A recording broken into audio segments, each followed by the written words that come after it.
जरांगे पाटील यांनी मुंबईमध्ये आंदोलन करण्याचा इशारा दिलाय। लवकरच आझाद मैदान, शिवाजी पार्कची पाहणी करणार असल्याचं जरांगे यांनी म्हटलंय।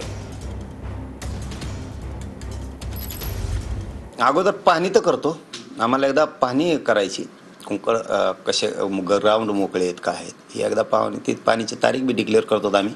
मला जरा 10-15 दिवस आराम बी करणं गरजेचं आहे। आणखीन एकदा तारीख डिक्लेअर करून पाहणी करून येतो, तो प्रोग्राम निवांत होणार, कारण आता माघारी नाही येणार आम्ही। आम्हाला जायला तयारी करायला लागते मारणाची, शेती थोडी येऊन द्यायचं आणि तिथं गेलं की 1 मिनिटात अमुक अमुक मागण्या मंजूर केल्या म्हणायचं आणि माघारी यायचं। आमची मेहनत इतके दिवस केलेली व्हायला जाते, त्याच्यामुळे आता बसले की काय बसणार आहेत मुंबईला। उपोषण बंद, उपोषण 2 वर्ष केलं भाऊ, मी सोपी गोष्ट नाही। मग हाडं झिजून निघाले 2 वर्ष। मला लोकशाही मान्य आहे, कायदा मान्य आहे म्हणून मी उपोषण, कारण सरकारवर लोकशाहीच्या माध्यमातून प्रभाव टाकणारं शांततेतलं आंदोलन म्हणजे आमरण उपोषणच फक्त।